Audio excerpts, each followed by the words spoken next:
My fiancé, thinking I couldn't hear due to my deafness, boldly made a call right in front of me and revealed everything. She had already gotten legally married to her crush. She even planned to forge a marriage certificate just to deceive me, but she had forgotten. It was because of her that I lost my hearing in the first place, and it was me who spent years saving her family's company from bankruptcy. What she never imagined was, I had already recovered my hearing. I was planning to tell her on our wedding day, to surprise her, but now, there's no need for that anymore. I turned away, called off the wedding, and applied to study abroad. Without my support, I wonder, how many more good days can she and her crush really enjoy? Chapter 1. Clothes were scattered across the floor. Sophia wrapped her arms around my neck and smiled lightly, signing, "We're getting married soon, and you're still this restrained." I loosened my tie, pulled her into my arms, and leaned in with a smirk, normally calm and gentle. In moments of passion I turned into a ravenous wolf, my broad hand held tightly around Sophia's waist, not letting her retreat even half an inch. She was just about to reach her peak when the phone rang, shattering the intimate atmosphere. Annoyed, Sophia glanced at the caller ID, hesitated briefly, then answered. "Sophia, are you out of your mind?" The voice was loud. Instinctively, I looked at the screen. It was her brother, David. Sophia frowned and cut in. "What is it?" David's voice was heavy, like he was struggling to hold back. "You're marrying George in 3 days, yet you already registered your marriage with Makoto. Have you lost it?" Because she believed I was deaf, Sophia didn't bother lowering the volume. As I processed David's words, I froze, blood rushing to my head. I stared at Sophia in shock. I had lost my hearing years ago due to an accident involving Sophia, but after a long treatment, I recovered. With our wedding coming up in a few days, I had planned to surprise her with the news, but now, unaware of my reaction, Sophia snapped, "That's my business. It has nothing to do with you." David, unable to believe what he was hearing, pressed on. "Did you forget how Makoto was sick and afraid of dying, and begged you to try experimental medicine, leaving you with lifelong side effects? Or how, when your company was in crisis, he just flew abroad without looking back? Hasn't he done enough damage to you?" "Enough," Sophia shouted sharply. "He must have had his reasons back then. Now that he's finally back, I'm not letting go. If we don't leak the news of our marriage to his family, with his awkward status, they'll eat him alive. You figured things out for Makoto, but what about George? He helped you survive a near bankruptcy and build your current success. Even lost his hearing because of you. He loves you so much, and this is how you treat him." Sophia's chest tightened, and her throat went dry. "I'll handle everything. I'll make a fake marriage certificate for George, just to give him some closure. I won't mistreat him. You better keep this to yourself, or don't blame me for turning against my own brother." David was speechless. Sophia hung up the phone and tossed it onto the table, her mood ruined. She pushed me away, tired, watching the woman as she got dressed. I tried to speak through trembling lips, desperate to call her name. Sophia glanced at her phone and then signed something to me, her expression quickly turning tense. "Stay here and be good. I'll be back soon. There's a problem with the contract. I have to take care of it." I didn't respond, only nodded. I watched her walk out the door without a second glance. The warmth in the room that had just begun to bloom disappeared instantly, leaving only a bone-deep loneliness behind. The moment replayed in my mind, what I saw and heard still pierced through my chest like a blade. That wasn't about any company contract. I saw it clearly. It was a message from Makoto, asking Sophia to come help him out of a bind. The room was silent, only the sound of my own breathing echoing. I pressed my arm over my moist eyes and fell into memory. Back when Sophia was the star of our school, I was just an average nobody. I was being extorted by some school bullies. I tried to fight back, but that only brought on harsher revenge. They even threatened to hurt my father. I had no choice but to give in. But once my father's income dropped, I couldn't afford the bribes anymore. One day, they slammed me against the wall and splashed boiling water toward my face. I thought I was finished, but Sophia stepped in. She saved me and threatened them, making sure they never laid a finger on me again. That day, the girl with those stunning, elegant features and a noble coldness, I fell for her at first sight. But I also heard about her childhood friend, Makoto, and I knew Sophia loved him deeply. So much so, that when Makoto got sick, he begged her to test an experimental drug, and she agreed, ending up with permanent side effects. Later, her health crumbled. Her family, cold and distant, failed to support her when rivals moved into strike. Her company nearly went bankrupt from cash flow issues. Soon after the news broke, Makoto left the country without a word, gone, like he'd never existed. She'd been sent to an elite boarding school since childhood, with no one else to help her. It was me, a newcomer at her company, who ran day and night, doing everything I could to help her turn things around. When debt collectors came knocking, I stood in their way. I was injured trying to protect Sophia. The blow to my head left me deaf, Sophia made a comeback. I became a disabled man. I went through endless rounds of painful rehabilitation, none of which worked. Sophia felt sorry for me. She learned sign language just for my sake. She held my hand, pointed to her heart, and signed every stroke with deep sincerity. I will love you for the rest of my life. I used to worry about the huge gap between our family backgrounds, but from start to finish, Sophia only ever had me by her side. I liked peach blossoms. She had a golden peach tree planted. I liked a niche fashion brand from Spain. She gave me shares in the company. So when I thought our love had finally borne fruit, she didn't hesitate to choose Makoto. If that's how it is, then I don't want Sophia anymore. I took a deep breath and tapped into a chat window. I accept your offer to study abroad. I won't return for the next 10 years. Chapter 2. Not long after I sent the message, my phone vibrated. You finally gave in, my son. You finally came to your senses. Sophia's not right for you. Honestly, the moment your hearing recovered, you should have walked away. At the mention of Sophia, those words I overheard earlier echoed in my mind again. Even though I had decided to let go, my heart still clenched hard. Emotion surged. I tightened my grip on the phone. Then, Mom, please start handling my study abroad application as soon as possible. After her divorce, my mother had gone into business and was too busy to care for me. Later, when her business took off and she wanted to mend our relationship by sending me overseas, Sophia was already in my life. By then, Mom had already prepared everything, even bought me property abroad. But for Sophia, I chose to stay. Then I lost my hearing, and the topic never came up again. Now that she knew I had regained my hearing and agreed to go abroad, Sandra was overjoyed. Great, 10 days at most, everything will be ready. I hung up and exhaled deeply. Back when Sophia was trying to save her collapsing company,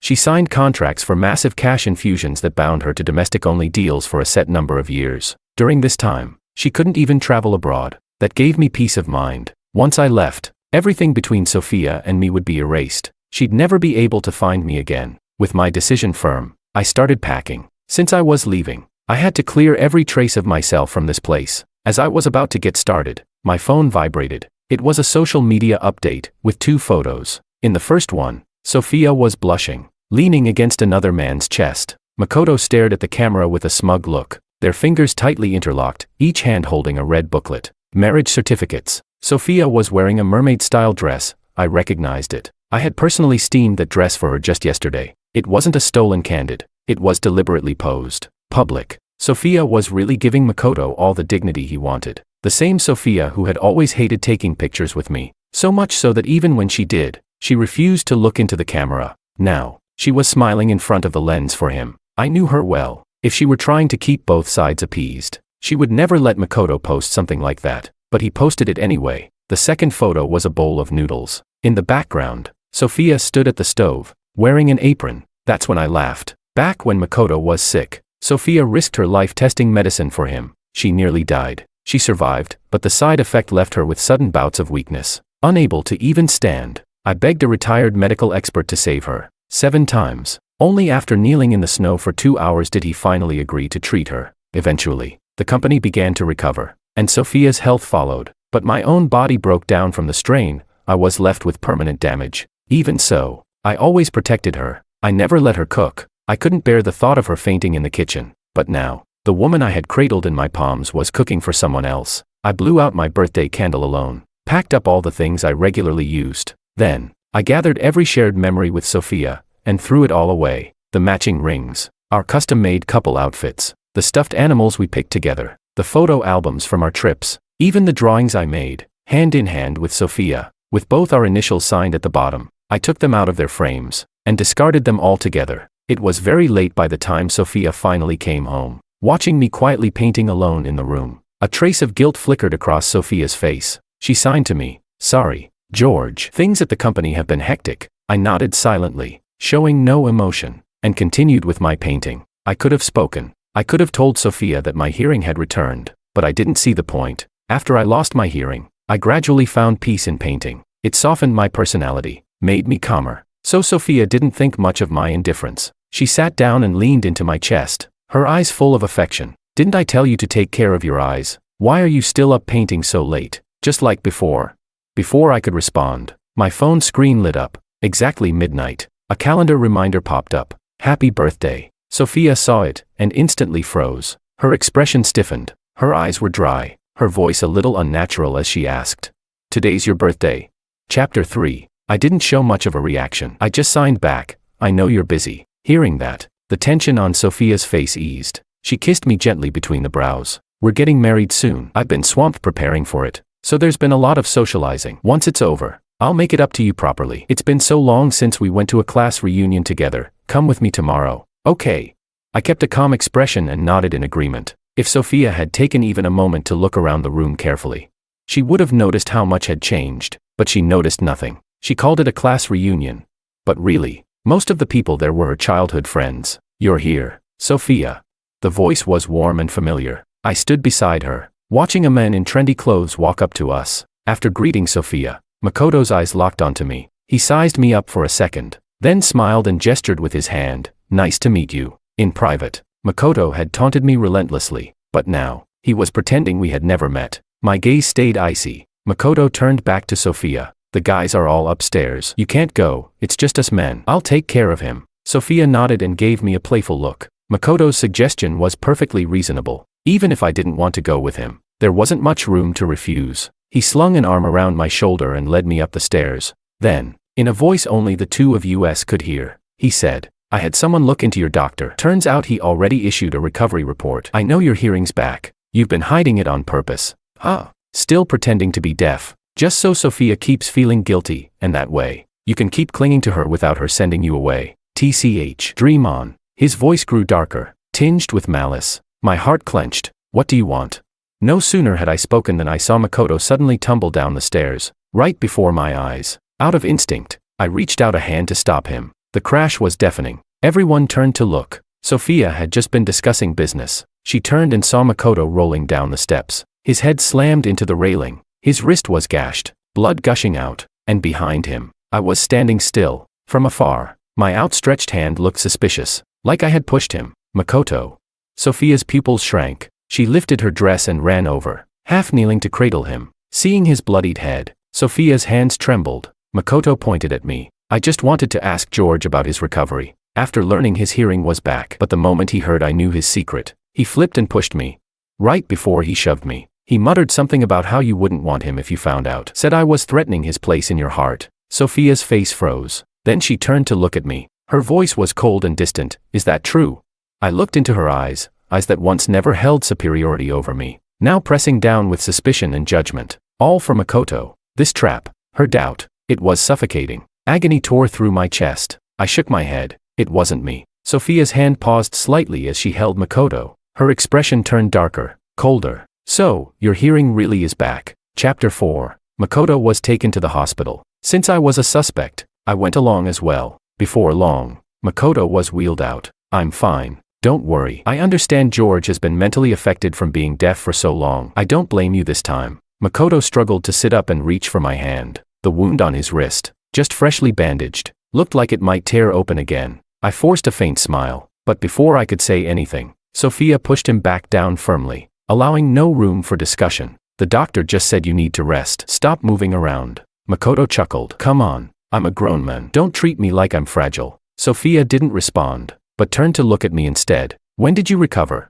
Her tone turned sharp and pressing. My chest tightened. I paused for a moment. Yesterday, I guess. I accidentally noticed I could hear some sounds again. Sophia's brows furrowed, but I could see the subtle relief in her expression. Why didn't you tell me your hearing was back? I lowered my eyes. What was the point? If I asked, would you have told me what your relationship with Makoto was? Would you have been honest with me? When I looked up again, my face was filled with bitter self-mockery. What was there to say? Should I ask why you treated me this way? Or should I bring up how, while you were being intimate with me, you had already registered a marriage with Makoto and were planning a fake wedding just to deceive me? My dignity was already trampled on. There was no need to hear it all over again. Seeing how unyielding I was, Sophia's frown deepened. She turned to look at Makoto's injuries. Her expression grew cold. So you pushed Makoto down the stairs over this? Just then, a nurse came in. The cut is quite deep. He's awake now, but due to a past illness, his body has trouble producing blood. The hospital recommends a transfusion. We're short on type O blood. Is anyone here type O? We need a donation. Makoto casually added. I remember George is type O. Is there still nothing you want to say about Makoto falling down the stairs today? Sophia placed her hands on my shoulders, staring at me intently. There was suspicion in her voice, scrutiny, and also clear protection of Makoto. A sharp pain clenched in my chest. I brushed Sophia's hands off, my tone calm. I already said it had nothing to do with me, and even now, you don't show the slightest sign of remorse. Sophia rubbed her temples, seemingly exhausted. Then she looked up at the nurse. Take him to donate blood. He's type O, he can give. If you did something wrong, you need to pay the price. My eyes stung. I wanted to ask Sophia, did she still remember the vows she once made? Back then, I was taking care of her while also running errands for the company. Sometimes I wouldn't sleep for several days, relying on coffee just to stay conscious. One day, I collapsed at the company entrance and was taken away by an ambulance. When I woke up, I saw the woman who had always been proud and composed, slumped beside my hospital bed, eyes bloodshot, tears at the corners. She looked at me like I was a gift from the heavens, trembling as she said, I thought even heaven was going to take you away from me. After that, I was diagnosed with severe anemia due to chronic blood deficiency and further complications from long-term malnutrition. Sophia became so anxious she would personally ask about everything I ate, and now, it was Sophia herself who said I should donate blood. The cold needle pierced into my vein. I watched the blood bag gradually fill up. A bitter smile crept onto my lips. In the end, I still couldn't compare to Makoto. Let this be the repayment for the time Sophia saved me. From now on, I owe her nothing. Meanwhile, in the hospital room, Sophia was peeling an apple for Makoto. The look in my eyes before I left kept haunting her, choking up her chest. Seeing the flicker in Sophia's expression, a trace of triumph flashed through Makoto's eyes. Then he took Sophia's hand. Sophia, if this leaves a scar, you won't be disgusted by me, right? She paused for a moment, then looked up at him. I'll get the best treatment for you. Don't worry, it won't scar. The red apple peel spiraled down like blood. Sophia's mind drifted again to my face. Miss Kim, I think the gentleman just fainted. A nurse's voice called from outside the door. The apple knife in Sophia's hand clattered to the floor. She rushed out and immediately saw me slumped over a table, face pale as a sheet. Through the haze clouding my vision, I looked up and saw her face. Forcing a smile, I said hoarsely, was all that blood enough to comfort your beloved? Sophia cradled my head in her arms, her expression unreadable and dark. Looking down at my bloodless face, her voice was tight, laced with panic and frustration. I already promised to marry you, isn't that enough to make you feel secure? Makoto and I grew up together. Now that he's back in the country, I've only been a little more attentive to him, but you got so upset that you wouldn't even tell me your hearing had recovered. She made it sound so noble, so righteous enough that, if I hadn't overheard what I did that day, I might have been fooled. Sophia arranged for blood from another hospital to be delivered, and even brought tonics, insisting I finish them all. I sat on the hospital bed, watching Sophia, who had barely been around the past few days, now seriously preparing medicine for me. She looked exactly like she had back when I first fell ill. When she had clutched my hand, eyes bloodshot, begging me not to leave her, a surreal sense of absurdity spread through my chest. I opened my mouth, right before I blacked out. There was one thing I actually wanted to ask her. In your heart, Sophia, what am I, really? But I didn't get the chance to say it. Both Sophia's phone and mine lit up at the same time. She grabbed her coat and hurried out. Get some rest. I need to take care of something. She left in such a rush. She didn't see the look on my face. She didn't see the message that flashed across my phone screen. Please confirm your itinerary. Your flight to study abroad is in 5 days. Chapter 5. The screen of my phone lit up. I picked it up. Cold fluid was still seeping into my veins as I stared bitterly at Sophia's back, disappearing without the slightest hesitation. No more doubt, I tapped confirm itinerary. This can finally end. The infusion finished quickly. I leaned on the icy counter and checked myself out of the hospital. I didn't want to see Makoto, and I didn't even bother informing Sophia. You look terrible, Makoto said casually as he rotated his arm beside me. Also checking out, he glanced at the bluish bruise on the back of my hand and smirked.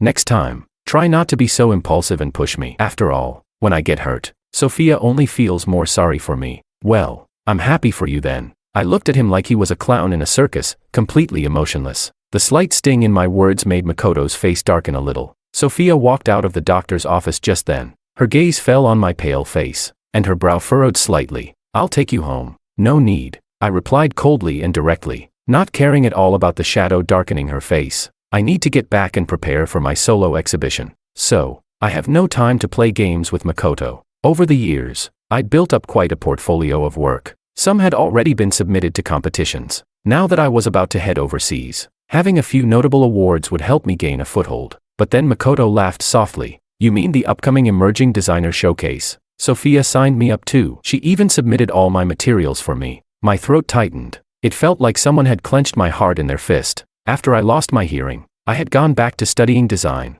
sketching at home, even sharing my progress with Sophia. But aside from her saying, "Don't overwork yourself," she always looked disinterested. I thought she simply didn't care about design. But now I knew, it wasn't disinterest. She just didn't care when I was the one designing. Makoto pulled up the submission interface, almost like showing off. Out of the corner of my eye, I caught a glimpse of his portfolio and suddenly grabbed his wrist. My voice trembled. "Where did you get these designs?" Makoto's designs were identical to mine. Makoto immediately turned to Sophia, clearly seeking help. I was deathly pale, my eyes shaking. "I asked you a question." Sophia stepped in between us, gripping my wrist. Her hand was colder than the hospital floor, and her grip turned my knuckles white. "George, you're being unreasonable. It's just a few design drafts. Makoto just came back from abroad. He's from a prestigious family. He needs this showcase to establish himself." "What do you mean I'm being unreasonable? What do you mean just a few drafts? Those are my life's work."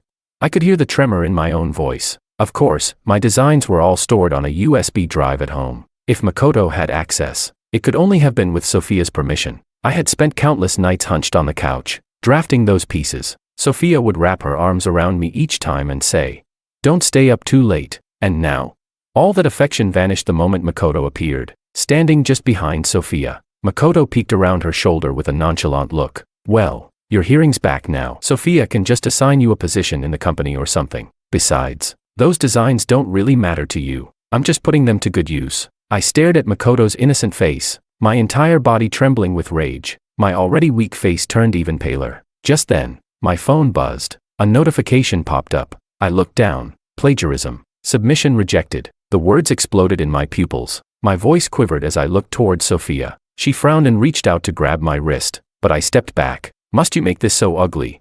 Sophia sighed, as if she were making a huge concession. "You were just casually sketching back then, weren't you? Now helping Makoto can serve as a kind of atonement for pushing him. I'm doing this for your own good. Besides, he's already agreed to credit both of your names." Seeing the rejection and disgust in my eyes, she rubbed her temples, clearly irritated. "That's enough. Don't make a scene. I'll pay the penalty fee for breaching the exhibition terms. Name your price." I suddenly laughed, eyes red, voice sharp with sarcasm. "Name my price, Sophia. How much are you offering for my blood, sweat, and tears?"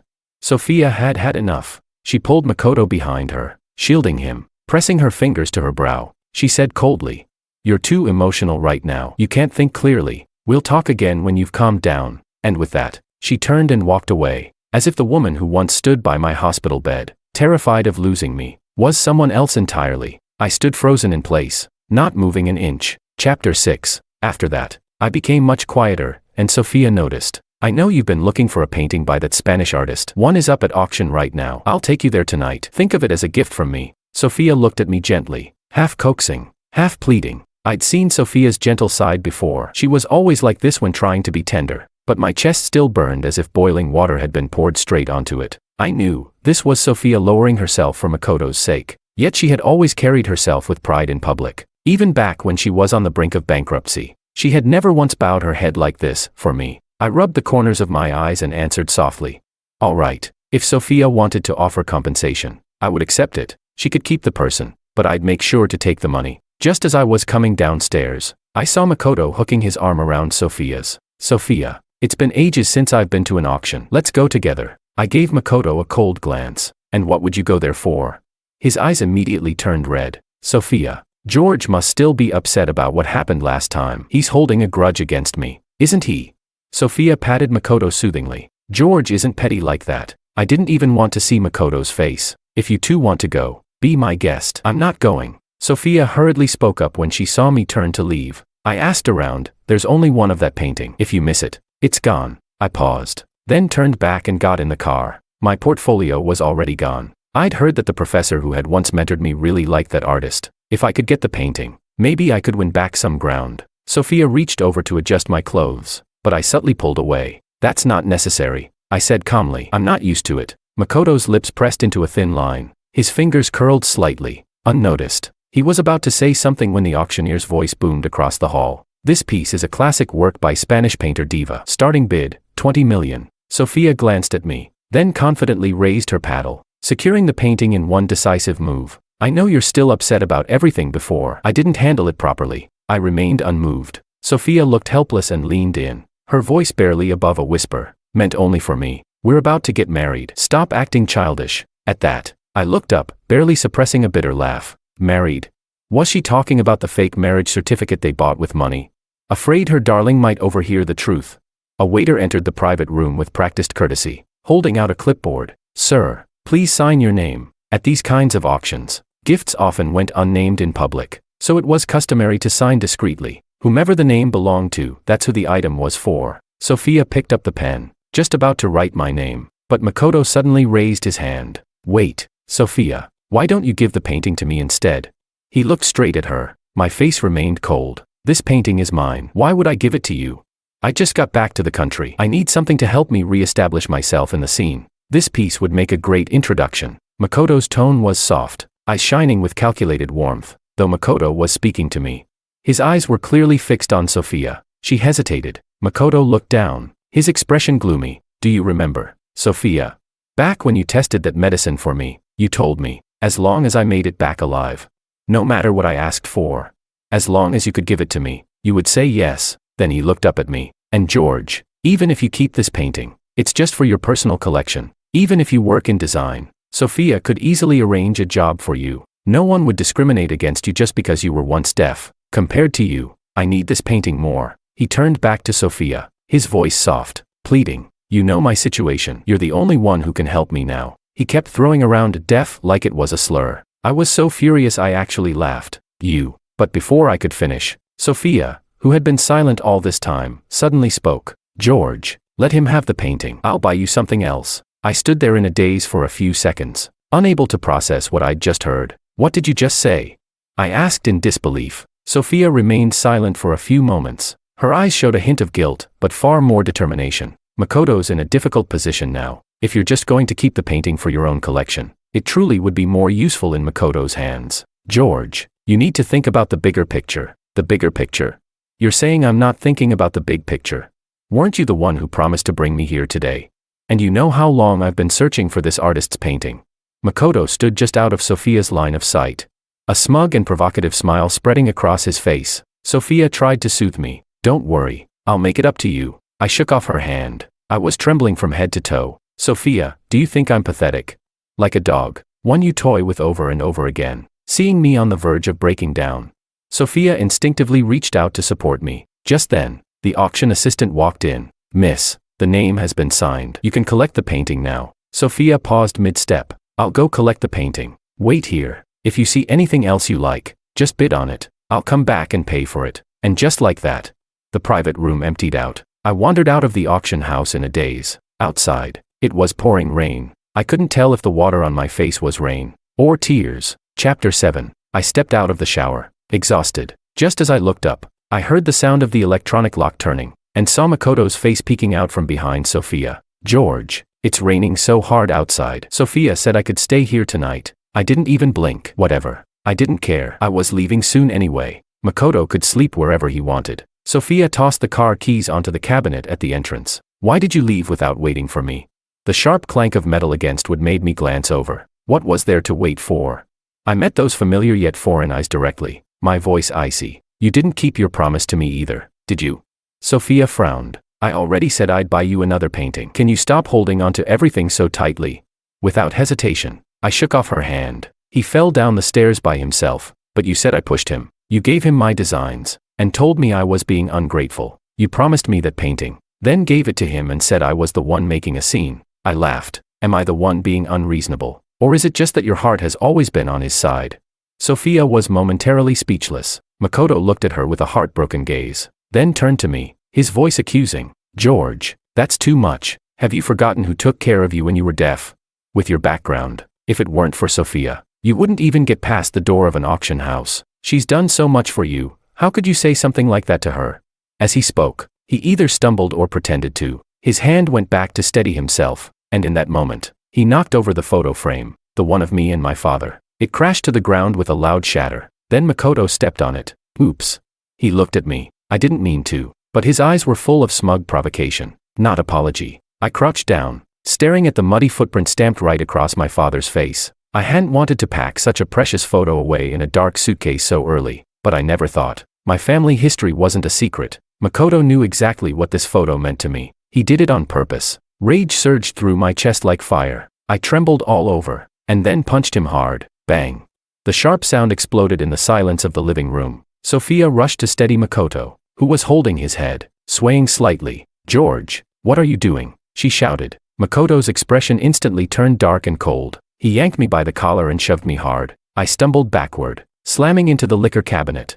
Then crashing to the floor. The back of my head hit the edge of the table. All of it happened just out of Sophia's line of sight. From her angle, blocked by half the cabinet, all she saw was me punching Makoto, then suddenly slipping and falling. Makoto pulled her close before she could check on me. "Sophia, my head really hurts." Pain was splitting my skull. Through the haze, I saw Sophia walking toward me, but her figure brushed right past my outstretched hand and caught Makoto instead. "George, you've gone too far." Her expression was stern, her voice cold as ice. "It's because I loved you too much that you forgot your place. Stay here and reflect on yourself." She helped Makoto out the door, not sparing me so much as a glance. Warm blood trickled down the back of my neck, my hands shaking. I dialed 911. The harsh white light of the ER ceiling felt like needles in my eyes. I touched the bandage on my head. A faint, stinging pain still lingered from the alcohol disinfectant. I opened up my feed. Makoto had posted a photo.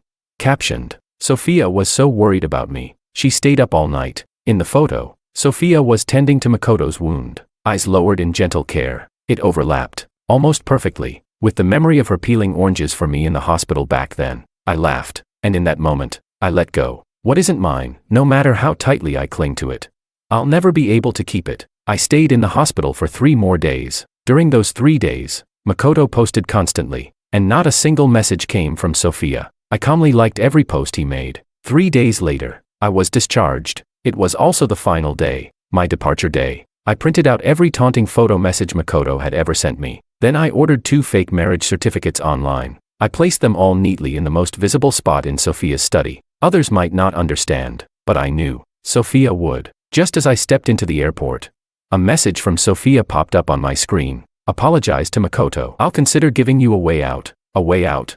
I didn't need one. I, who once would never let Sophia's words fall to the ground unanswered, left the message unread. I blocked her number with 1 tap, then pulled out my SIM card and tossed it into the trash. The boarding announcement echoed overhead. At the final second before the airplane door closed, I looked off into the distance, and there was only one thought in my heart. "Sophia, you and I will never meet again." Chapter 8. Sophia kept swiping across her phone screen, again and again, but the pinned WeChat conversation still showed no reply. From yesterday until now, only her messages filled the thread. Something was wrong. A faint sense of unease spread across Sophia's chest. No matter the situation, I had always replied to her instantly. This was the first time I hadn't replied at all, hesitating. Sophia tapped on my phone number, but before she could make the call, hers rang. "Sophia." Makoto's clear voice came through.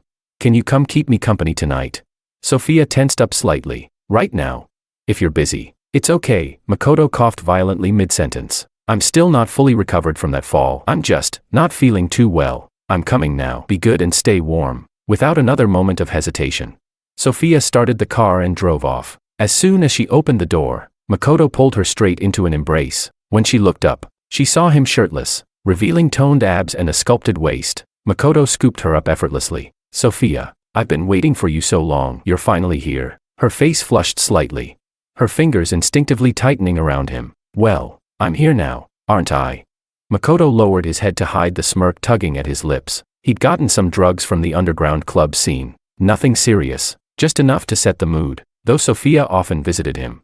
She had never stayed the night, but tonight, after tonight, once they crossed that line, their relationship would become official. Then he'd like to see what George, that pathetic clown, could possibly do to compete. The room was filled with the scent of burning candles. Makoto carried her to the bed and leaned in. Sophia's shirt fell open, revealing much of her chest, but the moment she wrapped her arms around Makoto, she suddenly froze, following her gaze. Makoto turned to look, and his expression stiffened. On the computer screen was my design, my work. Back when I lost my voice, my life revolved around rehab and waiting for Sophia to come home. I couldn't hear, I couldn't socialize. All I could do was sit quietly on the couch and draw. Sophia used to hug me from behind while I sketched.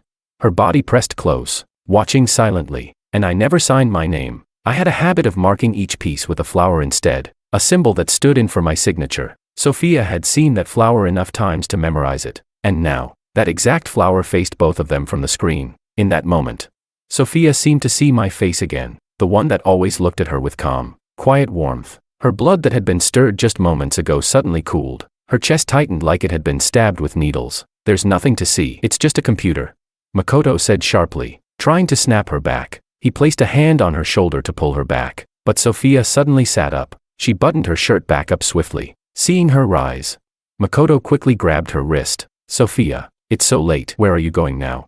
I have something urgent to take care of, she said flatly. Right now, there was only one thought in her mind. She had to see George, immediately. Now, Makoto was fuming inside, but forced a calm tone. I'm not feeling well, but I can manage. If you're busy, then go take care of it. This trick had never failed him before. Usually, Sophia would stay and comfort him immediately, but tonight, she actually looked relieved. I'll take you to the hospital tomorrow, she said. If you want anything, just use my card. Makoto's face froze. He stubbornly reached for her again, but Sophia seemed like she was in a rush for something. Be good. We'll talk tomorrow. With that, she ignored Makoto's reaction, grabbed her keys, and left without looking back. Chapter 9. Sophia gripped the steering wheel, her hands trembling ever so slightly. It was a road she had driven countless times before. Yet tonight, an unfamiliar nervousness clutched at her chest. She had never felt such a desperate urge to see George again. She pushed the door open. George, I'm back. But the expected hug, the familiar response, none of it came. Only the chilling, biting cold of the empty house greeted her. The joy in her heart instantly sank to rock bottom. She stepped inside, only to find many of the familiar items gone. The space now felt hollow, like someone had carefully erased the traces of another person's existence. What remained was exactly how it looked before George ever moved in. Sophia's chest tightened. A sinking, dreadful thought began to rise. She walked deeper into the house, searching from room to room. George, don't hide from me, please. We're about to get married. Don't joke around like this. Her voice shook. She couldn't hide it. But every room was the same. Silent, empty. They had argued before. But this time, this was different. No replies to her messages. A house devoid of warmth. Everything screamed the same truth. George was gone. Sophia was on the verge of panic. That impossible thought was becoming more and more real. She opened WeChat to message him, only to see the dreaded red exclamation mark. Message failed to send. Her mind snapped. Her heart pounded like a war drum. She turned on her heel and ran. She didn't see the small stack of things left near the entryway. Outside, the housekeeper was cleaning. Sophia rushed over, her words a frantic stream. Do you know where George went? Why isn't he home? Why are all his things gone? The housekeeper shook her head. I don't know. But seeing the anxiety on Sophia's face, she hesitated, then spoke up. Miss, forgive me for speaking out of turn. But you haven't treated Mr. Wang the way you used to. You never used to leave him alone at home. Now you come back so late. Back then, you would never let him stay in the hospital alone. But now, he had to go through all of that by himself. You and Mr. Wang, you were once so in love, when you were seriously ill and no one dared come near. When everyone else stayed away, Mr. Wang never left your side. Never even changed his clothes. Just stayed and took care of you. I still remember the doctor warning that the new medication might have side effects. Mr. Wang was so scared something might happen to you, so he drank it first before giving it to you. They said he got anemia from exhaustion, but we all knew it was from taking that medication. Mr. Wang, he was a good husband. Sophia's pupils began to tremble. She grabbed the housekeeper's wrist. What did you say? Why didn't I know any of this? The housekeeper flinched but continued. Everyone in the villa knew. Even the follow-up medication. Mr. Wang tested everything first, just to make sure it was safe. Sophia couldn't hear anything after that. An overwhelming storm of guilt and fear engulfed her. Her hands were trembling so badly. She couldn't even hold her phone steady. She tapped the screen again and again, until she finally got to the contact screen. She hit dial, staring at George's number. Sophia, a woman who'd never believed in prayer, not even when bedridden, found herself doing just that. Please, answer. George, please pick up. Chapter 10. The number you have dialed is unavailable. The number you have dialed is unavailable. Sophia called over and over again. But all she got was the same cold, automated message. There was no connection, no answer. The anxiety weighed heavily in her chest, even if she didn't want to believe it. Now, she had no choice but to accept the truth. I was gone. Just like that, without a word. Sophia's eyes grew red, veins of bloodshot crawling outward. She called every mutual friend they had, but the moment she asked, she was hit with counter-questions. George, wasn't he with you? I haven't heard from George. Did you hurt him somehow? One call after another. No one knew where George had gone. Sophia broke down, clutching her head, eyes red and voice trembling. George, where did you go? Her assistant rushed in, flustered. Chairwoman Kim, there's a strange refund that just came through the company account. Sophia, already overwhelmed, snapped impatiently, but the assistant quickly added, it's from Mr. Wang's attending physician. Here's his number. Since it concerned George, Sophia forced herself to stay calm and took the call. Hello, Chairwoman Kim.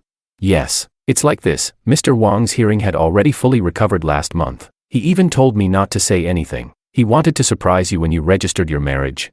So he specifically asked me to keep it secret, but your company still sent over a payment for further treatment. We've already refunded it. Anyway, congratulations on your upcoming wedding. Sophia froze. Something in that message suddenly struck her hard. She asked sharply, what did you say? Last month. He recovered last month. Yes, on the 23rd. Mr. Wang had completely recovered by then, didn't you know? The 23rd of last month. Wasn't that the day before she took that call and decided to give Makoto an official place? That meant George had known everything from the start, all the attention, all the care she'd shown to Makoto afterward. George had seen it all, and still, he hadn't said a word. How heartbroken must he have been, that man, who had loved her so deeply? Sophia staggered as she walked. Her emotions had reached a breaking point. She had to find George. She had to tell him. It wasn't what he thought. It was her. She had messed up. She had hurt him. Let him hate her. Let him curse her. But she would not let him leave. Just then, Makoto appeared and stopped her. Where are you going? Sophia paused for a moment. I'm going to find George. He's gone. I have to find him. Makoto's jaw clenched. He wrapped his arms around her. If he's gone, then let him go. Now we can finally be together, out in the open. Sophia let him hold her, but she said nothing. She should feel happy, but she didn't know why. Her mind was filled with George, his voice, his smile, his joy when he called her name, his tears, his laughter, all of it. Makoto, holding Sophia in his arms, noticed that she remained stiff and unmoved. A flash of malice crossed his eyes. Suddenly, he let go of her. He snatched the fruit knife from the table and held it to his own throat. Staring at Sophia with fierce determination, he said, back then, I lost you for all kinds of stupid reasons, but now fate has finally given me another chance. In this lifetime, I only ever wanted you. If you won't have me, I might as well be dead. Are you insane? Sophia cried out in panic. What if you actually hurt yourself? But Makoto didn't waver. If I don't have you, what's the point of living? The blade tilted downward. Blood was about to spill. Sophia, unable to bear the thought of Makoto getting hurt, finally gave in. Fine, she said, voice tight. I promise. With a clang, Makoto dropped the knife. Overjoyed, he scooped Sophia into his arms. I knew it, Sophia. I knew your heart still belonged to me. Sophia gently patted his back to calm him, but deep inside, a faint unease stirred in her chest. From the moment this began, a voice had been whispering inside her. Sophia, you better not regret this. Chapter 11. Meeting you is the best thing that ever happened to me. Makoto held Sophia's hand, eyes full of emotion. Originally, Makoto was about to be expelled from the main family due to his awkward status, but Sophia's intervention put a stop to that plan. In other words, even without making it official, it was now obvious that Makoto had been marked as Sophia's man. After the regular meeting, let's go shopping together. Makoto nodded with a smile. The best decision he ever made in his life was getting rid of George and getting back together with Sophia. As long as you like it. Sophia didn't show much emotion. These days, she found herself thinking of George from time to time. Even when facing a former lover who had desperately tried to come back to her, Sophia wasn't as happy as she had imagined she'd be. The assistant sat in the back seat, casting a hard-to-read glance at Makoto. Ever since George left, he just couldn't bring himself to like this man. After that day when Makoto threatened suicide, the two of them never publicly declared a relationship, but everyone in their circle tacitly acknowledged that they were a couple. Sophia even brought Makoto directly to company executive meetings, under the pretense of collaboration with the Ito family, but who didn't know Sophia was just using the opportunity to back Makoto up. After their shopping trip, Sophia brought Makoto back to the company. The two of them held hands the whole way, drawing envious stares and flattery from everyone around them. Makoto wore sunglasses, hiding the smug satisfaction in his eyes. He opened the message interface again. Look at my glamorous life now, something you could never dream of having in 1,000 lifetimes. With your trashy family, a deadbeat dad, an irresponsible mother, and you, just a sewer rat of a son. You're not even fit to shine my shoes. And you dared to fight me over a woman. What a joke. A malicious smile crept wider on his lips, until the moment the message turned into a red exclamation mark. His smile froze. Makoto never expected that I, the one who always silently accepted his messages and never pushed back, would actually block him. His strange reaction caught Sophia's attention. She lowered her head and asked, "What's wrong?" With a careless glance, she saw a familiar name, George. Sewer rat, deadbeat dad, trashy family, fighting over a woman. These phrases exploded in Sophia's mind. She snatched the phone from Makoto's hand, pointing at the screen. Her voice trembled. "You've been sending this kind of crap to George?" Makoto hadn't expected her to reach out so quickly. Faced with Sophia's questioning, he said self-righteously, "I was just angry." "Okay, he had you for so long." Sophia couldn't hear a single word of it. Those venomous insults flashed through her mind again and again. She wondered, was George's sudden disappearance because Makoto had been sending him abuse like this all along? And had George assumed, from her continued kindness to Makoto, that she condoned it? Sophia's face grew colder and colder. Makoto started to panic. "I know it was wrong, but I just couldn't help it. Just this once. Sophia, forgive me, just this once. I only needed to blow off some steam." But after that brief panic, Makoto quickly calmed himself. George was gone, and all the chat logs were deleted. Sophia had no proof, and the message hadn't even been delivered. Sophia had always been soft-hearted. She wouldn't really do anything. Just then, the housekeeper knocked on the door. "Chairwoman Kim, Mr. Wong left something behind last time when he left in a hurry. Would you like to see it now?" Makoto's face turned pale the moment he saw what the housekeeper handed over. It was 2 red-colored fake marriage certificates, and a thick stack of text messages full of insults and provocations, all sent from Makoto's phone. Sophia trembled as she read through them. Only then did she realize, ever since Makoto returned to the country, the harassment and insults toward George had never stopped. Sophia closed her eyes in pain. Seeing her expression, Makoto panicked. "I did all of this just because I love you so much. I'm the one who loves you the most. So why should it be him by your side instead of me?" She took a deep breath. What she saw today was already like this, so what about what she hadn't seen? He was insulted. He gave her his blood. He was so full of joy about recovering his hearing and wanted to surprise her, only to hear something like that. All those days and nights. George. You must have been in so much pain. Now, whenever Sophia thought of George, her chest ached with a tightness she couldn't bear. She never gave George a proper explanation. And now everything, this whole mess, was her fault. Makoto deserved blame. Yes. But more than that, she blamed herself. She had wronged George. So now, she needed to make it right. "You can't live here anymore. Move back to the villa I bought for you. This place belongs to George. If he comes back and finds out you stayed here, he'll be upset." Without hesitation, Sophia delivered her eviction notice. Makoto stared at her in disbelief. "Sophia, you're kicking me out?" Sophia's tone was calm and cold. "I'm just asking you to live somewhere else." "Why?" Makoto raised his voice, unable to understand why Sophia would throw him out for someone he saw as irrelevant. "Because I'm going to find George. I hurt him, and now I need to make it up to him." Makoto was furious. "He's gone. He's not coming back." Sophia cut him off without blinking. "He will." Makoto refused to leave, dragging his feet, even knocking over a painting I had bought before. Sophia's gaze turned ice cold. With a wave of her hand, she summoned the servants. The servants clamped a hand over Makoto's mouth and dragged his struggling body into the car. As she thought of my face, Sophia's expression softened without her realizing it. That gentle, kind person, he had always belonged to her, and only her. Her face gradually calmed, but in her eyes, something had shifted. A resolve, fierce and unwavering, now burned there. Every word firm and unshakable. "He loved me so much. He only left because he's waiting for me to find him. As long as I go to him, he will come back." She regretted it. So she would use every connection, pay any price, and do whatever it took to find me. Blame her? Fine. Hate her? Fine. Even if it cost her life. She would accept it gladly, as long as I didn't leave her. Anything was worth it. "George, wait for me." Chapter 12. The plane landed. The moment I stepped out of the airport, I was suddenly hugged tightly by an elegantly dressed woman. "My son, my baby, you're finally here." Seeing my mother getting more and more emotional, I said helplessly, "All right, I'm here now. You'll see me every day from now on." Sandra wiped her tears, nodding while sighing in relief. "Once I move all my businesses back from overseas, you'll basically be a second-generation rich kid in China too." Sandra's company wasn't small. In fact, even as an overseas enterprise, it was considered top-tier back home. But I had never shown interest in those things, so I never mentioned them. Not even Sophia knew about this part of my background. Add to that the fact that my father had married into the family and took my mother's surname. It was even less likely anyone would make the connection. I didn't take Sandra's words seriously. I just focused on getting my school enrollment done. Even though my work had been stolen, I still remembered everything. With some rushed effort and a few old drafts, I managed to hand in a portfolio. That girl with the last name Kim, are you still thinking about her?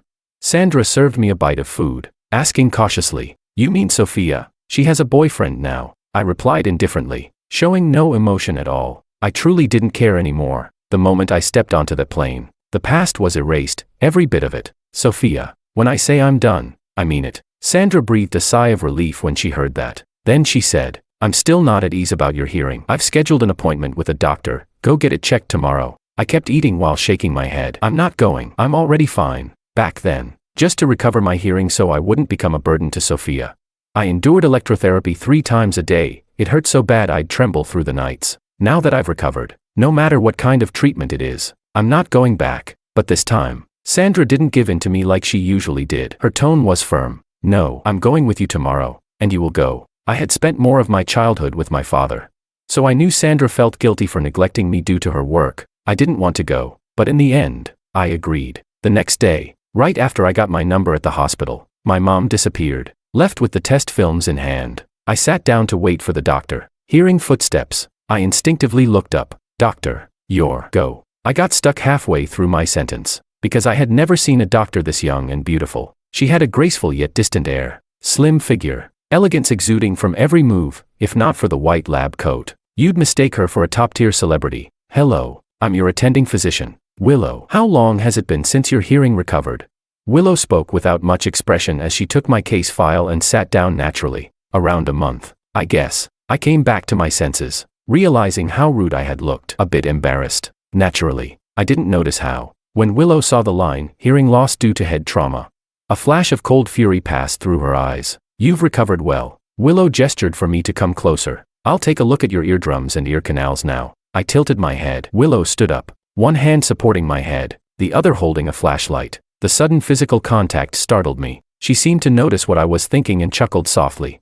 I need to insert something into your ear. One hand's to keep you from moving and affecting the exam. Realizing my misunderstanding, I said nothing more. Her gentle breath brushed past my temple. Unlike the sandalwood perfume Sophia used to wear, Willow smelled of fresh floral fragrance. Moments later, she let go. Your recovery is decent, but just to be safe, you'll still need some follow-up therapy. My face was still full of Willow's scent, and I just wanted to end the moment quickly. In a hurry, I pulled out my phone. Let me add you on WeChat then, we'll keep in touch. Willow smiled lightly. Her voice was soft and calm, like cedarwood, but it made my heart skip a beat. Looks like as your arranged blind date, I've passed the first round. Chapter 13. After adding her on WeChat, I finally realized the woman standing in front of me was actually the blind date my mom had set up for me. It was still a bit awkward, but once that blind date label came into play, our relationship subtly shifted. From just a patient and doctor, we became more like 2 young people being match-made online by meddling parents.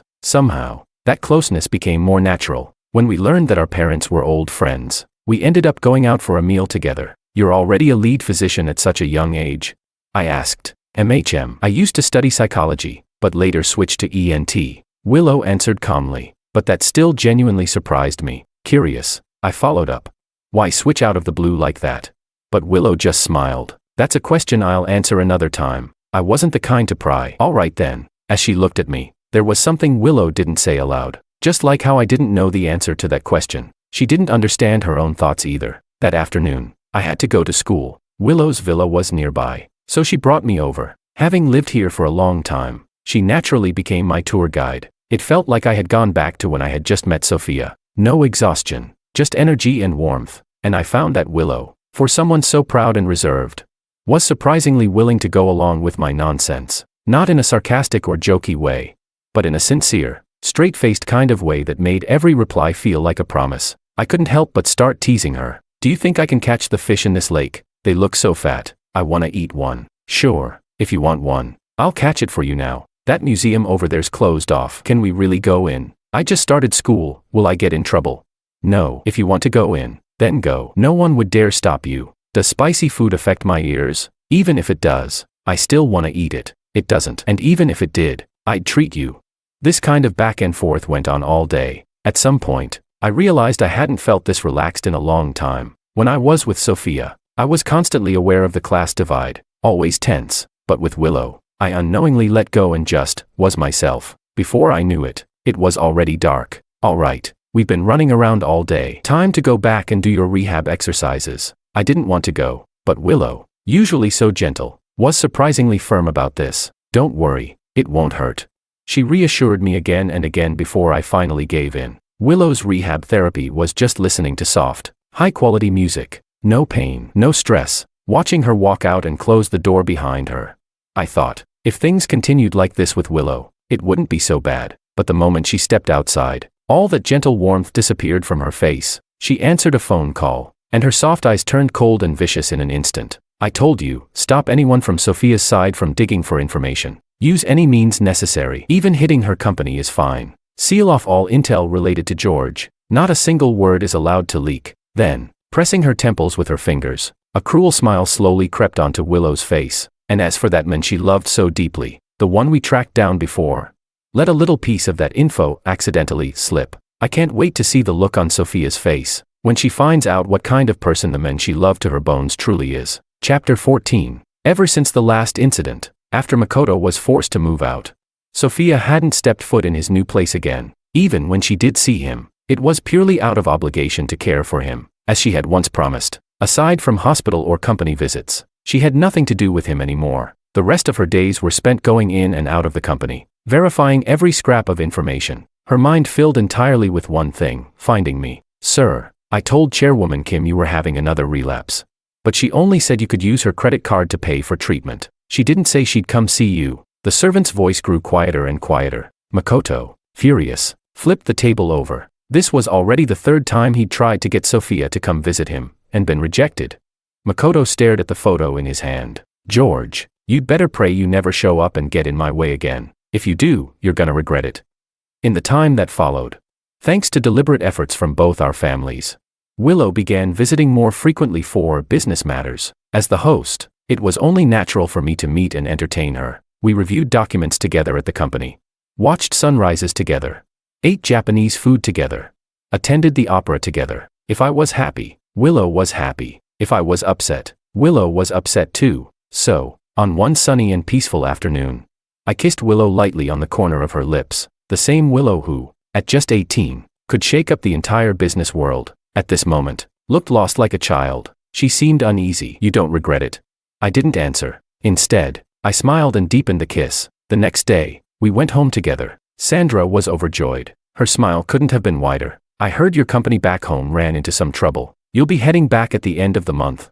Sandra asked. Willow paused, then nodded. Yes, Auntie. Well, if you're going back, make sure you clean everything up properly. Sandra's smile faded as she gave Willow a sidelong glance. Willow replied respectfully, I will, Auntie. They were both sharp players in the business world, so Willow knew exactly what Sandra meant. Everyone already knew Willow had feelings for me, and they also knew she'd been going head-to-head with Sophia's company back in China. Sandra's words referred not only to business, but also made it clear, tie up loose ends, including personal ones. You're going back? Huh? Then I won't see you for a while, I said. Sandra cut in. Not just her, you're going back too. I froze. Sure. Willow leaving so suddenly made me feel a little off.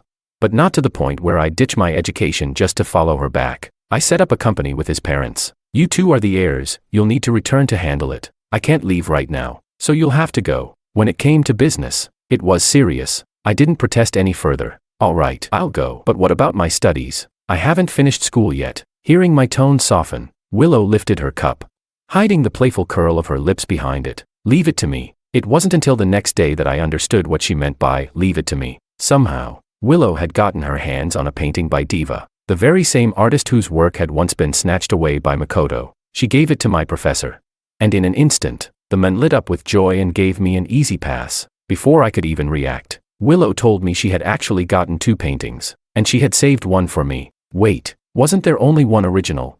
I was caught between being stunned by her resourcefulness, and surprised that she even knew I liked that artist. But Willow didn't seem fazed at all. As long as you buy the first one, the rest will follow. You're my fiancé. What you like and what you need, that's what I like and what I need. Strictly speaking, that wasn't really a romantic line, because Willow's expression was way too serious. But maybe it was that very seriousness combined with everything she'd done, that made my nose sting with emotion. I wasn't the sentimental type, but somewhere along the way, these quiet little feelings had been building up. Before we left, Willow suddenly looked at me solemnly. I want to make you a promise. This time, when you return with me, no matter what happens, trust me, I'll always be on your side from beginning to end. So don't be afraid. My past wasn't exactly a secret. Willow knew what I had suffered. Looking at her now, this normally cool, composed person speaking like she was taking an oath, a wave of warmth and numbness surged in my chest. I nodded and smiled, reaching for her hand. Okay, in that moment, something inside me let go. All the painful memories, all the years of hardship,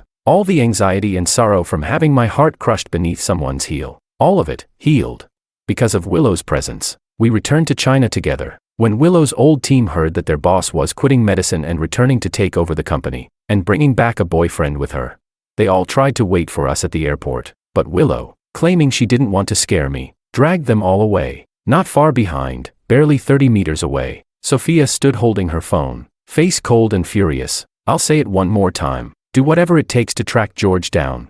I don't care what the Liu family wants. I only want George. Chapter 15. I was Sandra's first in-line heir. Now that I was back, I took over the company directly. Because of the collaboration between our two families, we held a formal banquet. At this point, the ones calling the shots for both the Wang and Liu families were Willow and me. You're about to go up and speak as the company's CEO. How do you feel?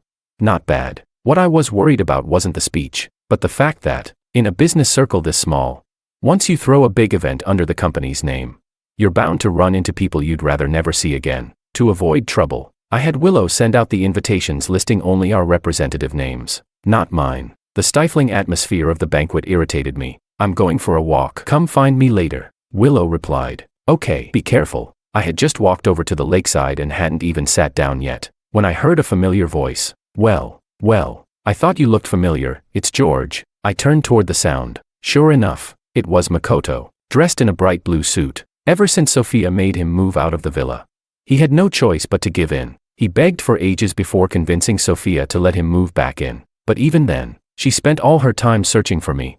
And their relationship wasn't what it used to be. Now seeing me again, Makoto's heart was filled with resentment. I didn't want to get into it with him, so I turned to leave, but a group of Makoto's buddies blocked my way. Were you rushing off too? Come on, guys. Isn't this the deaf guy from before? The one who cruelly pushed Makoto down just to keep Chairwoman Kim's attention? That's right. TSK. Look at the way he's dressed. What? Sold yourself off again? Got yourself another sugar daddy? They weren't even trying to lower their voices. A crowd began to gather around. Nobody knew who I was, but everyone knew Makoto. In an instant, all the eyes around me turned strange. When I heard that last comment, my eyes went cold. Watch your mouth. Makoto sneered. He already had Sophia. He didn't even bother pretending with me anymore. And you're still trying to act noble.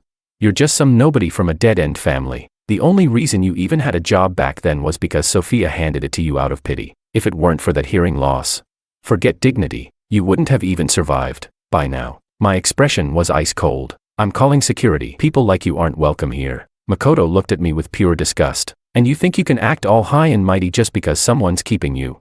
He gave a look. His crew instantly got the message. One of them shoved me hard. I was already standing near the edge of the lake. With that push, I went straight into the water. The splash was massive. People on shore rushed to help. Willow heard the commotion and came running, only to witness the scene.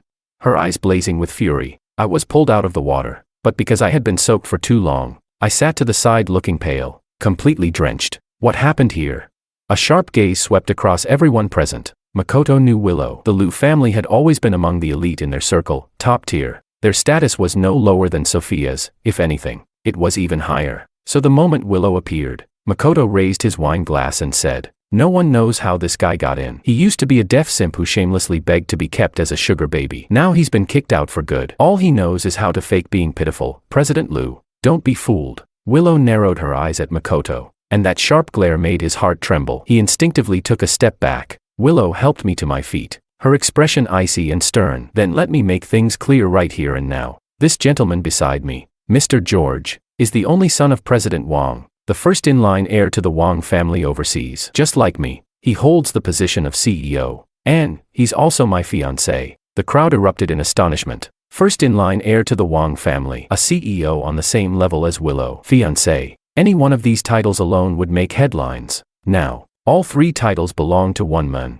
The atmosphere exploded like a powder keg. Those who had just looked on with disdain now suddenly had cautious expressions. Some who were good at reading the room were already changing their tone, just as the congratulations were about to be spoken. Another thunderclap rolled through the crowd. George has always been my husband, mine. What does he have to do with you? Willow. Sophia's voice rang out. Chapter 16. The crowd erupted once again. First, my identity had been revealed. Then came 2 heavyweights. One was the heiress of the prestigious Liu family, a century-old noble house. The other was Sophia of the Kim family, a rising star who built her empire with her own hands. Either of them alone was a figure who commanded respect wherever they went. And now, the air was thick with tension as the 2 locked horns, over a man who had once been completely unknown. Oh, married. When did that happen? Why am I, the person involved, the last to know?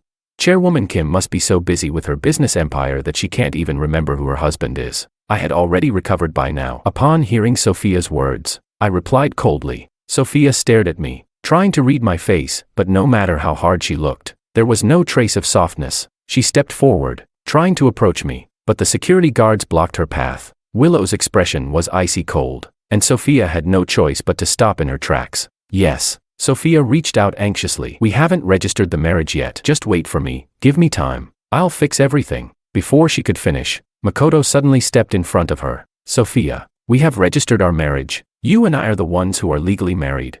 Didn't Chairwoman Kim already sign the papers? You can't even remember who your husband is. Willow's mocking voice rang out. Everyone in this circle already knew about Sophia and Makoto. It wasn't a secret. In fact, Makoto had even posted about their marriage online back then. As waves of murmurs rippled through the crowd, Sophia turned to me in a panic. It's not like that. George, please, believe me. She wanted to explain that it was a temporary solution, that she only married Makoto because he was struggling after returning to the country. Otherwise, he would have been cast aside in political games. She thought of a dozen excuses, but when she looked up, she was stunned to find my expression calm and indifferent. I hadn't even spared her a glance. It was total disregard. Sophia felt a sharp ache in her chest. Suddenly, she remembered what the doctor had once told her. Mr. Wang's hearing had already recovered long ago, and her own words at the time, now that he's finally come back, I won't let go. So, it was she who had hurt George's heart. She had been wrong from the very beginning. The man who used to be closest to her was now someone else's fiancé.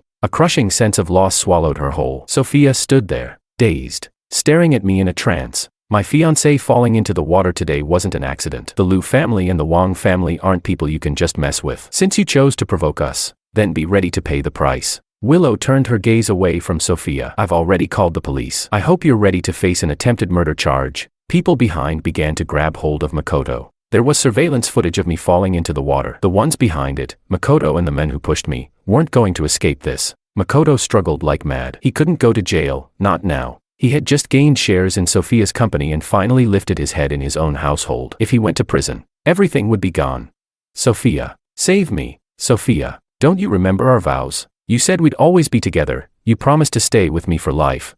The officers behind him showed no mercy. The cold click of handcuffs rang out as they locked his wrists. No one can save you now, one officer said coldly. Do you even realize who you've messed with?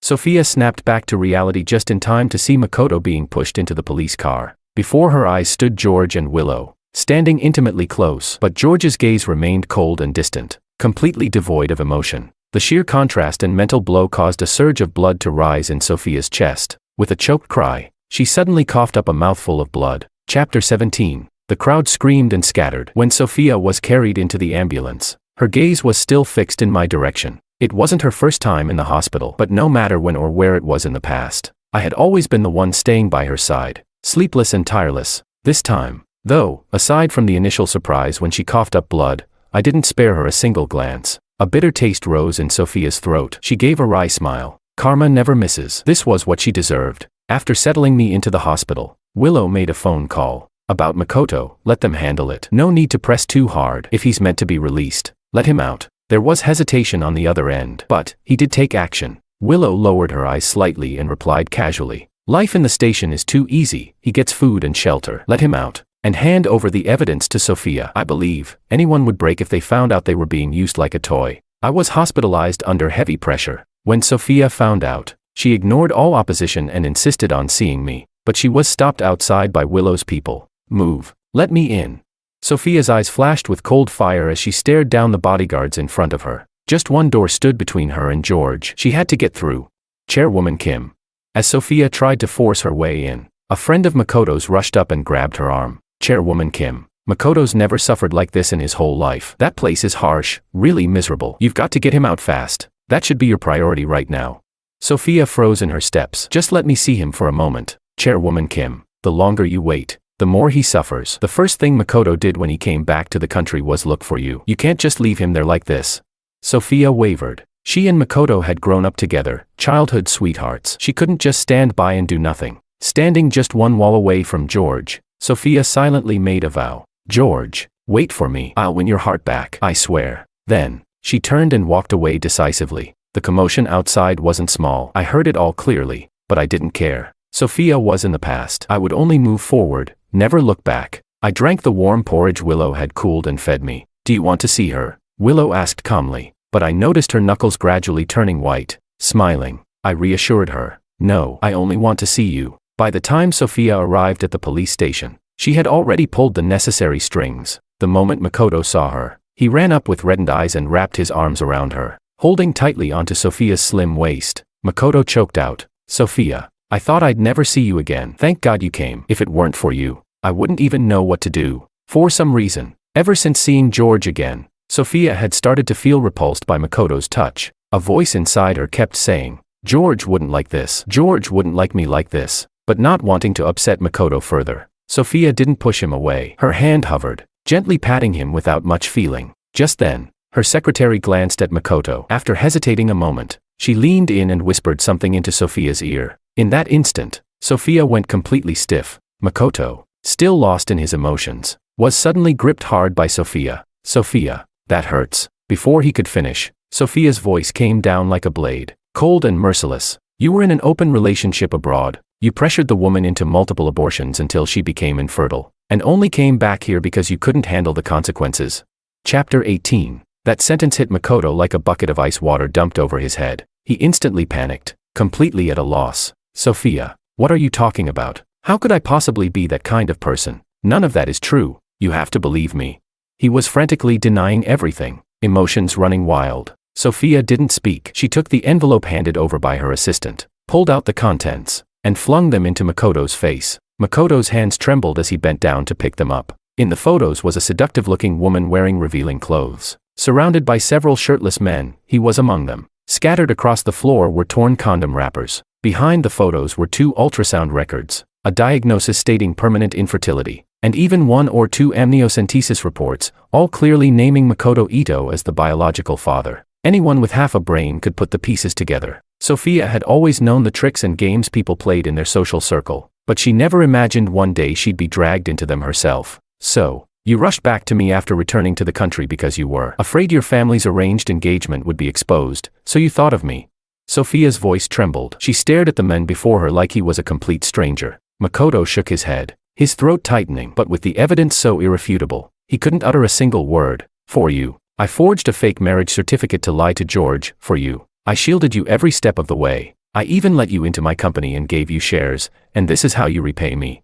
Her heart was now as calm as death. Even as she wanted to distance herself from Makoto, another face suddenly surfaced in her mind. Her George. Back then, after being injured by a clinical trial, she had almost become a cripple until George appeared out of nowhere, taking care of her and resurrecting her failing company at the same time. She had been too heartbroken over Makoto's sudden disappearance, and so had treated George's care with passive acceptance. But over time, George had melted her heart. She had tucked away her memories of Makoto, thinking a new beginning with George wouldn't be so bad after all. It was her fault. She was the one who ruined everything. Makoto clung to her hand, refusing to let go. Sophia, it's not what you think. I was threatened. I was forced into it. It's not like that. Sophia shoved him off with disgust. Get away from me. She had to find George. No one could stop her now. She rushed back to the hospital, only to be told by the staff that George had already been discharged. When did he leave? Where did he go? Her hysterics scared the nurses. With no information at all, Sophia, devastated, wandered into a KTV lounge to drink herself into a stupor. Sophia, is it really worth all this, for a man? As soon as she sat down, she downed a full glass of vodka. Her expression was lifeless, with none of the pride or confidence she once carried. Ugh, I heard all about it. You were fighting with someone from the Liu family over a man. Not to be harsh, Sophia, But you must be out of your mind. I mean, the guy was deaf. Even if he's some overnight success now, a nobody will always be a nobody. The woman hadn't even finished her sentence when Sophia suddenly lunged. Slap. A harsh palm landed squarely on her face. The always dignified and elegant Sophia now looked ice-cold and murderous as she swept her gaze across the room. George lost his hearing because of me. From now on, if I ever hear anyone say one bad word about him, I don't care who you are, I'll make sure it ends with one of us dead. Chapter 19. Sophia stumbled out, completely drunk. Swaying as she walked, Makoto grabbed her by the arm. Sophia. Before he could finish, she suddenly wrapped her arms around his waist. A look of joy flashed across his face, just for a moment, until Sophia gasped in delight. George, you came back. Makoto's expression froze, jealousy clenching like a fist in his chest, but he didn't correct her. Instead, he softened his tone and said gently, "Yes, it's me. I'm back." Makoto couldn't afford to lose, not now. He had to marry Sophia. Those photos were all real. He had screwed up so badly that his family had completely washed their hands of him. If Sophia only had a marriage license with him but never held a public wedding, then in the eyes of their elite circle, she wasn't really his wife. His status would be ruined. But if the media caught them sleeping together, on the same bed, tonight, then the marriage would be seen as real. Sophia wouldn't be able to back out without scandal. Meanwhile, Willow was video calling me to say goodnight. Sitting in her car, her smile faded. She looked out into the distance and said coldly, "Since Makoto already tipped off the media, let's give him exactly what he wants. Tell the major outlets to go all in. Blow this up so big the entire Kim family can't clean up the mess." Sophia sank into the soft bed. Makoto ran his hand across her bare skin, an indescribable heat rushing through him. He rolled on top of her. The sound of heavy breaths filled the room, both male and female, rising and falling in waves. Outside the window, the press had already gathered in force, their cameras ready to capture everything. Sophia felt a wave of exhaustion leave her body. In her haze, it felt like she'd returned to the time when I was still by her side. Before she could say a word, the door slammed open. "Chairwoman Kim, you caused a huge scene at the banquet of President Liu and Mr. Wang," the two heirs, shouting that Mr. Wang was your fiancé. "And now, you're in bed with the Ito family's young master. Care to explain that?" The Ito family's young master? Sophia's heart dropped. She flung the covers off, only to see that it wasn't the man she longed for. It wasn't George. It was Makoto. "What the hell are you doing here?" Makoto flinched at the disgust in her eyes. It stung like knives. All because of George. But the media behind him gave her no time to react. The flashbulbs blazed directly in her face. "Chairwoman Kim, reports say you and Makoto already registered your marriage. Now that you've been found in bed together, does this confirm the nature of your relationship?" "Chairwoman Kim, when will you and Mr. Ito hold your wedding ceremony?" The endless stream of questions drove Sophia to the brink of frustration. She feared that if I found out, it would only make our already fragile relationship worse. She shouted for them to stop filming, but not a single person listened. Even when she threatened legal action, they showed no fear, as if the ambush had all been carefully planned in advance. Then came one final question, and that's when Sophia realized it. She'd been set up. Her eyes went cold as she stared at Makoto. "You planned this?" Sophia had never allowed herself to be threatened by anyone. At worst, she'd fall out publicly with the Ito family. But she would never let this kind of scandal be used to push George even further away from her. Makoto could tell from the look on her face, she was furious, and he also knew that right here, in front of the media, this was his last chance. He leaned in and lowered his voice. "A lot of people saw George push me down the stairs that day. Right now, he's the target of public criticism. If someone decides to run with that story, he'll go back to being that unwanted, deaf nobody. And think about it, after he lost his hearing, he stayed at home while you supported him. If word gets out that George was just mooching off you like a kept man, his reputation will be destroyed." Sophia's lips pressed into a tight line. She could hear the threat beneath his words. But this involved George. She couldn't afford to gamble, and she didn't dare take that risk. Taking a deep breath, she turned toward the sea of cameras and said calmly, "Yes, Makoto and I are legally married. The wedding will be held very soon." "And what about what you said before, about your relationship with Mr. Wang?" a reporter pressed. Sophia's gaze lingered on the flashing cameras. In her mind, the image of that familiar face surfaced. "George, this is only a temporary measure. Once I've cleaned up this mess, I'll come find you, I promise. There's nothing between us. I was drunk that night and said things I shouldn't have. He and I, we're not close." Chapter 20. The media were reporting in real time. I heard it all clearly. Willow reached for the remote and switched off the TV. "Why watch trash on such a good day?" I didn't say anything. I just smiled at her. I used to be a director in this company too. I knew these tactics all too well. I knew it was Willow stirring the pot from behind the scenes. In fact, knowing her methods, she may very well have orchestrated the entire thing herself. but I was genuinely amused. I heard from my mom that you've known me for a long time. When was that?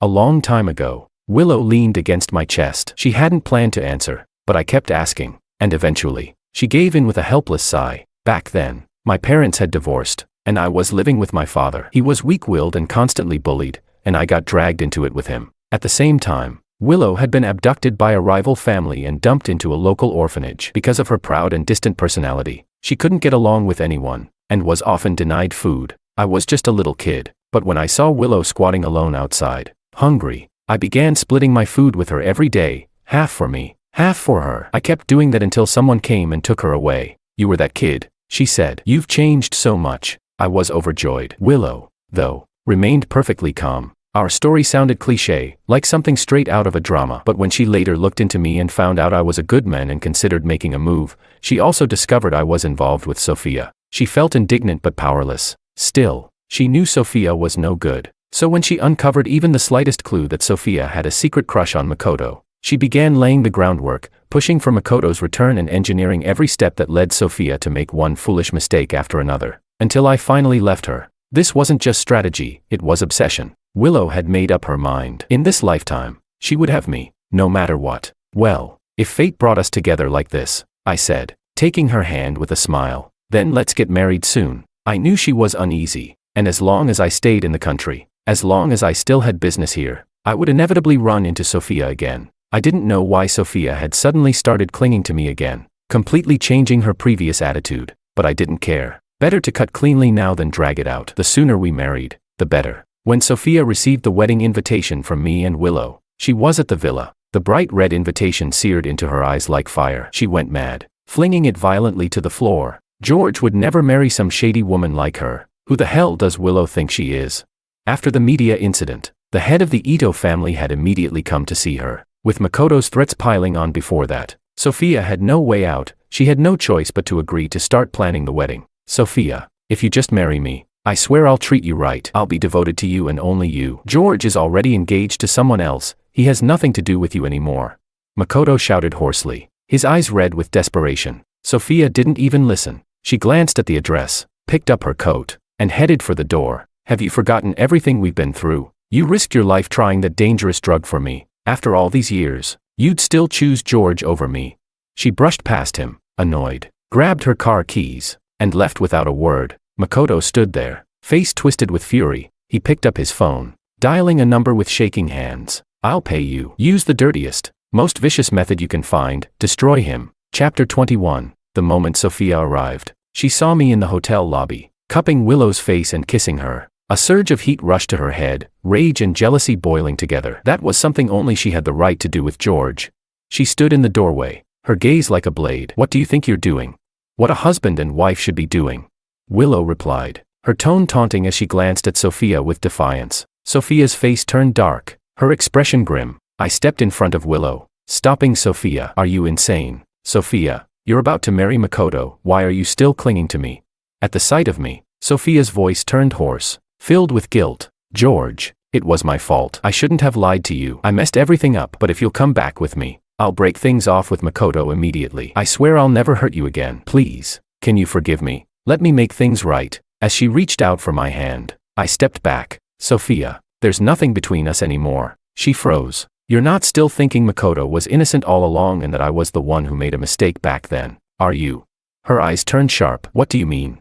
Willow called someone out and pulled up a video on her phone. On the screen, it was clear. I was standing beside Makoto at the top of a staircase. For a brief moment, his face twisted into something sinister. He said something unintelligible, then he tumbled down the stairs. My hands never moved, not once. Oh, and one more thing, Willow said coolly. When you volunteered for the dangerous drug trial for him back then, he knew all the side effects. He just didn't tell you, because he was afraid you'd back out. And even his return to the country wasn't because of you, it was part of another agenda. I'm sure you've figured that out by now. Her voice was as cold and emotionless as ever, but to Sophia, it was like lightning had struck a clear sky. If Makoto had been faking everything, then back when I was already weakened from donating blood I had been forced to give, she still doubted me in public. She chose to defend Makoto in front of everyone. She even gave away the painting I had drawn for her, just to make Makoto happy. Every step, every choice, she had helped hurt me. Oh, and while Makoto was faking a fall, and George was getting stitches in his scalp without anesthesia. You were off watching the sunset with Makoto. Sophia, you're the one who made him lose his hearing. You forced him to give blood. You humiliated him. You let him bleed and didn't even stay. You pressured him until he had to flee the country. If George's mother hadn't had some influence, he'd have been ruined because of you. Now you come crawling back with your crocodile tears. You think you're worthy. Smack. Willow slapped Sophia hard across the face. Blood trickled from the corner of her lips, but she didn't fight back. Go ahead. Hit me. I owe him that. Willow sneered. You. Worthy.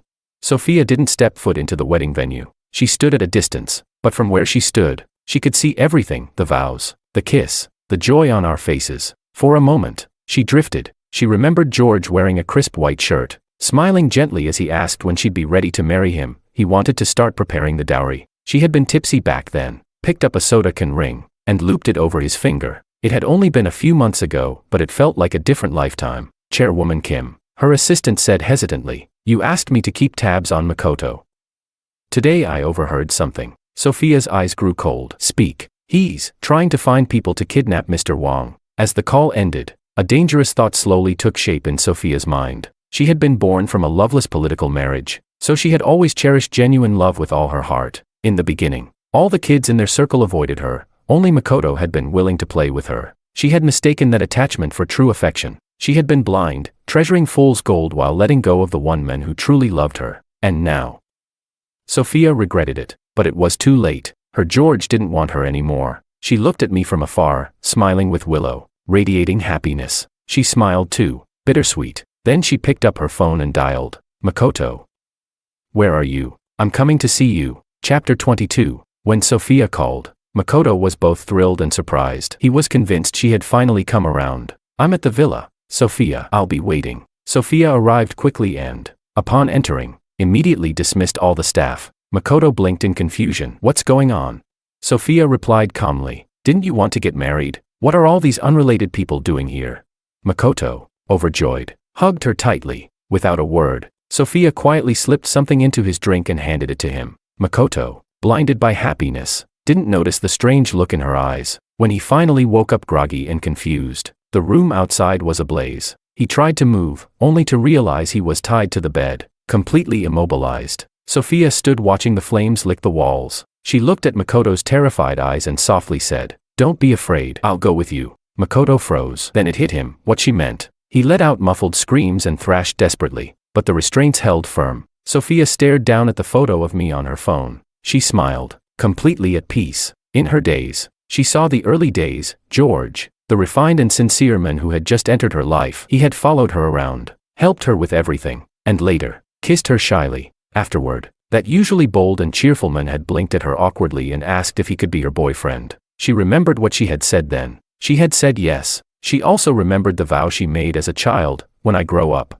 I'll treasure anyone who truly loves me. How stupid she had been. All those years of obsession, just a joke. She had clutched onto Makoto, a man full of manipulation and lies, and in doing so, lost the one who loved her with all his heart. And worse, she had hurt him. But it was okay. There was still time to make amends. Sophia downed a whole bottle of sleeping pills, then lay down peacefully on the bed. She loved me, and hated me for leaving her. But love and hate, over and over again, in the end, she had no one to blame but herself. As her consciousness faded, she remembered something I once said. Out of chaos came the two primal forces of yin and yang, and hatred, in truth, is simply love pushed to its extreme. Halfway through our wedding, Willow received the news. Sophia and Makoto had set themselves on fire and died together. Shut down all footage and online chatter. Bury this story completely, Willow instructed coldly. Everything Sophia did had been her own choice. Willow was no saint. When she first entered the business world, she'd even bankrupted a few small companies to make her mark. But she only ever wanted me to be happy. So anything that didn't matter, anyone who didn't matter, was erased from the picture. The Kim family collapsed almost overnight, with the Liu family involved. Even those who had wanted a share of the scandal helped smother the story. Before long, the incident faded into silence. Our wedding concluded perfectly, and the Wang family's business stabilized, growing stronger by the day. Exhausted from a long day, I massaged my sore shoulders and turned to Willow, a bit curious. What exactly did you say to Sophia to get her to back off so cleanly? Willow pressed her fingers into the back of my neck. Nothing much. She's a woman with a name to protect. It wouldn't have looked good for her to keep clinging. I nodded and didn't ask again. Later, Willow and I worked side by side to bring the company fully back on track, uniting the Wang family with both domestic and overseas businesses. Once everything was settled, it was time for me to return to my studies. Before leaving, I took one last look at the familiar airport. Nearby, someone was reading a viral post aloud. Out of chaos came the two primal forces of yin and yang. I turned my head, smiling faintly, and softly finished the sentence in my heart. And hatred is simply love taken to its extreme.